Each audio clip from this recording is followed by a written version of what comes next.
Halo guys, kembali lagi sama gue dan Hermawan. Di video kali ini gue pengen ngebahas tentang kelebihan dan juga kekurangan Vario 160 ini menurut gue. Jadi gue udah pakai ini sekitar sebulanan ya. Dan ada beberapa hal yang mungkin bisa juga menjadi sebuah pertimbangan kalian pada saat mau beli Vario 160. Nah, hari ini gue berdress code seperti seorang bapak-bapak ya, karena ini motor biasa dipakai oleh bapak-bapak gitu ya, pakai tas ya, dan juga baju kantor seperti ini. Bercanda guys. Oke, langsung aja ini videonya untuk kelebihan dan kekurangan Vario 160. Panas juga nih. Lagi jam 12 terik hari Jumat, bener-bener terang banget ya.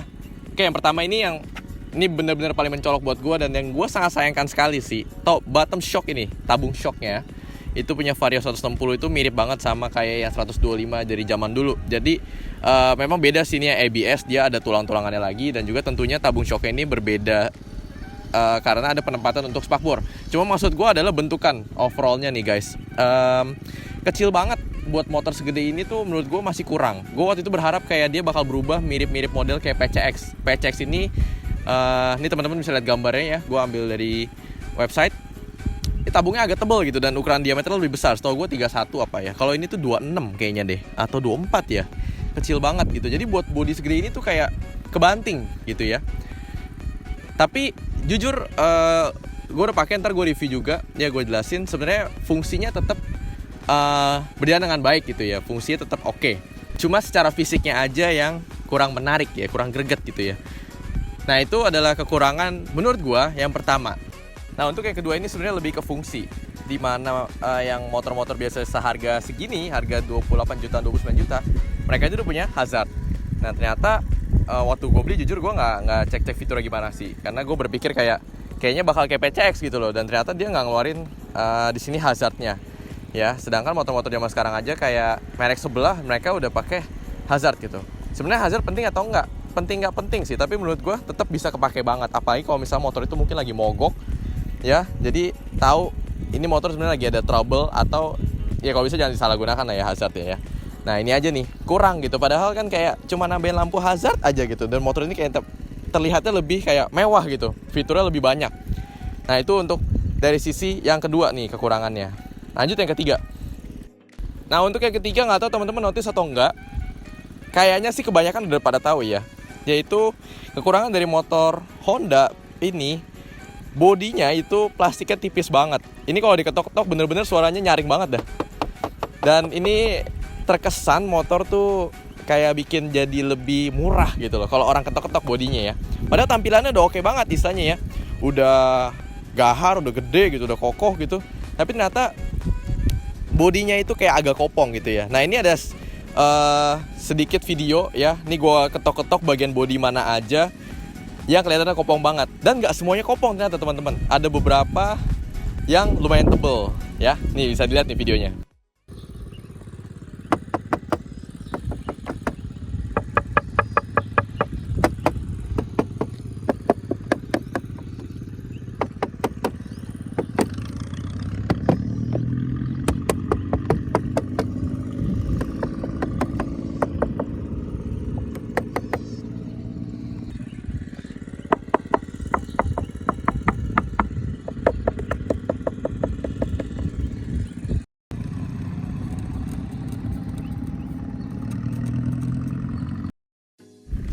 Kalau yang ini gue harus jongkok guys, tapi jongkoknya harusnya nggak kayak gini, harusnya kebalik begini. Bercanda ya. Ini nggak cuma bodinya kopong aja, tapi kayak aduh kadang ngelihatnya greget gitu ya, ngelihat kok produksi begini sekarang gitu, ngeliatin motor dulu tuh kayaknya produksi pada bodi tebel-tebel dan juga rapi presisi ya. Cuma nggak tahu ya, mungkin karena cost dan mempertahankan harga supaya harga bisa 28 juta sekian, atau nggak mungkin bisa lebih mahal. Nih di sini ada beberapa yang gue rekam juga, kayak bodinya nggak rapet gitu. Apakah memang yang dulu-dulu kayak gitu ya?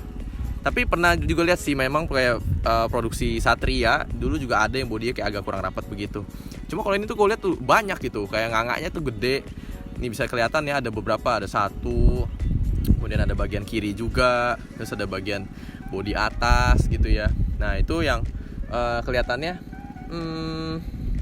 kalau orang yang cermat kayak gue itu cukup mengganggu gitu kok. Kan gue beli motor bagus-bagus gitu ya. Nah, itu menurut gue kekurangan keempat. Tapi mungkin ada yang nggak masalah juga. Nah, kayaknya ini adalah kekurangan terakhir menurut gue pribadi. Ya, ini mesinnya dia itu posisinya cukup landai gitu ya. Ini penyakit. Memang dikenalnya dulu Vario tuh motor gasruk namanya. Ya, sering banget ketemu mesinnya di bawah gitu ya. Kata polisi tidur, dan pernah ngeliat gue foto crankcase sampai pecah gitu. Wah, itu kayak kacau banget gitu ya. Nah, jadi ya mesinnya terlalu ke bawah sampai kayak ada orang modifikator yang bikin supaya ada pelindungnya gitu biar nggak ngejeblok gitu ya. Nah, tadi udah ngebahas semua soal kekurangannya. Sekarang gue pengen ngebahas soal kelebihannya di Vario 160 ini. Dan jujur, kayaknya lebih baik kelebihannya dibanding kekurangannya sih. Nah, gue akan bahas di atas motor. Let's go. Nah, sekarang kita mau ngebahas untuk kelebihan Honda Vario 160 menurut gue. Nah, yang pertama yaitu dia tentu ada keyless ya. Nah, terus juga untuk akselerasi motor ini, ada wheel itu di kanan. Akselerasi motor ini pertama di gas ini enak banget guys. Jadi kayak langsung ngisi meskipun digas dikit banget ya. Dan tuh langsung cepet naiknya sampai 40-50an. Nah, yang kedua yang pasti yaitu karena ini peleknya lebar ya, dan bannya lebar, ini handlingnya enak banget buat nikung. Jadi motor tuh kayak bener-bener ngegrip banget di aspal gitu ya. Ini gue coba-coba beberapa tikungan. Ya, ini gaya-gayaan tuh kayak agak sedikit-sedikit mepet-mepet. Hampir aja kena orang nih belok kiri nih ya. Dan inside outside gitu ya, enak banget. Nah, jadi untuk belok juga kayak U-turn ini cukup jauh U-turnnya. Itu stabil banget. Dia seakan-akan kayak pakai stabilizer gitu. Jadi stangnya tuh kayak agak berat ya, dan juga nge-grip banget kayak gue bilang. Ini efek yang gue lihat dari pelek dan bannya yang lebar banget sekarang ini. Untuk belok ke kiri ke kanan agak-agak nikung ngerebah pun juga enak gitu. Tapi gue nggak sampai ke bawah banget. Nah, ini gue tes dikit untuk top speed. Ini juga salah satu kelebihan dari Vario 160 ya. Lumayan kenceng ya untuk matic tarikannya. Karakter dari mesin Vario itu ngisi banget dari bawah sampai atas gitu. Jadi mau kenceng terus ya.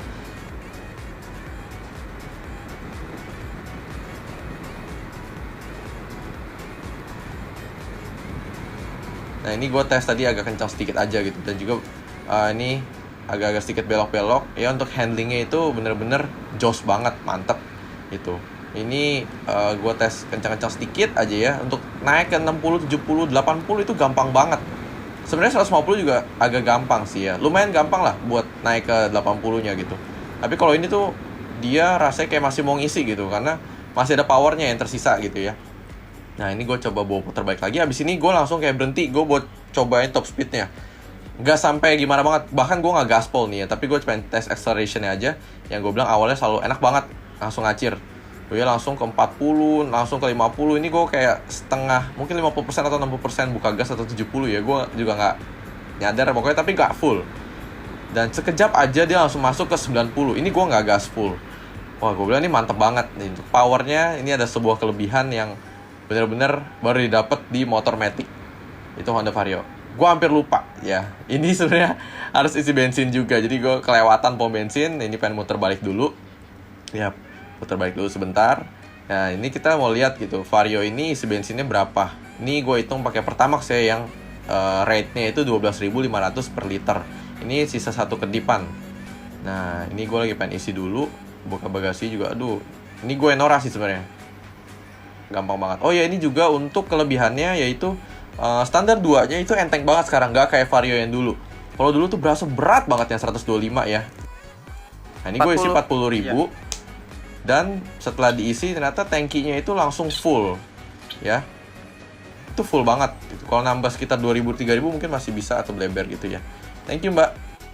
Terus juga sini ini kayaknya sebuah kekurangan juga. Tiba-tiba gue lihat ada karat gitu di tangki ya sedikit ya. Nanti gue coba komplain deh, nggak tahu itu bahaya atau enggak. Dan ini yang terakhir nih guys, gue pengen bilang shocknya ini yang sekarang menurut gue udah lumayan keras loh dibanding yang dulu. Bagi gue ini sebuah kelebihan. Jadi buat belok itu enak banget, stabil. Dan juga nih kalau lagi di jalanan bumpy kayak gitu tuh, ini di daerah rumah gue memang polisi tidurnya aneh banget, bikin rusak shock. Nah, ini gue tes. Shock keras ini membantu banget supaya bannya itu nggak cepet-cepet balik gitu loh. Jadi maksudnya naik turun reboundnya itu bikin kalau lagi ada bumpy begini lebih enak gitu, lebih rigid dan juga lebih stabil. Kalau ini menurut gue pribadi gitu ya, karena gue pakai Vario gue yang dulu, mungkin juga Vario itu udah lama dipakai ya, jadi shocknya udah nggak sebagus baru lagi. Yang 150 dan 125 itu di jalan bumpy kayak gini tuh agak sakit banget gitu, berar gitu rasanya ya. Tapi kalau yang untuk pakai shock lebih keras ini lebih enak. Nah, buat yang terakhir guys, buat kelebihan maupun kekurangan, bisa dibilang itu adalah desain motornya, bodinya gitu. Karena ada yang demen banget, ada yang enggak. Nah, itu adalah hal yang kita nggak bisa kontrol gitu. Jadi kayak itu adalah selera orang masing-masing. Jadi nggak bisa dibilang mana yang lebih bagus, mana yang enggak gitu ya. Dan tadi gue juga udah jelasin versi gue, kelebihan dan kekurangan dari Vario 160 ini. Nah, kira-kira gimana menurut kalian? Worth it atau enggak buat kalian untuk beli Vario 160 dengan kelebihan dan kekurangan tersebut? Baik lagi, itu menurut gua pribadi. Bisa jadi kalian menganggap itu semua sebagai kelebihan atau juga itu sebagai kekurangan. Itu baik lagi sesuai kalian. Sebelum ditutup, mungkin ada kelebihan dan kekurangan satu lagi yang perlu dites, yaitu soal konsumsi bensin. Ya, mungkin sini agak-agak goyang-goyang atau nggak tahu kelihatan atau enggak. Di sini terlihat 45,8 km per liter. Ya menurut gua itu masih worth it banget untuk motor 160 cc. Baik lagi, semua tergantung cara kita bawa. Tapi kalau kita bawa agresif, menurut gua bisa 39 atau 40 km.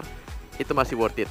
Ya, tadi terlihat dari gue isi bensin, tangki cukup gede, dan 40.000 itu karena harga Pertamax yang cukup tinggi. Oke guys, jadi itu dia untuk videonya. Ya gue belum siapin buat endingnya, gue lupa, jadi gue pakai helmnya kayak gini. Thank you guys for watching, see you in the next video, bye bye.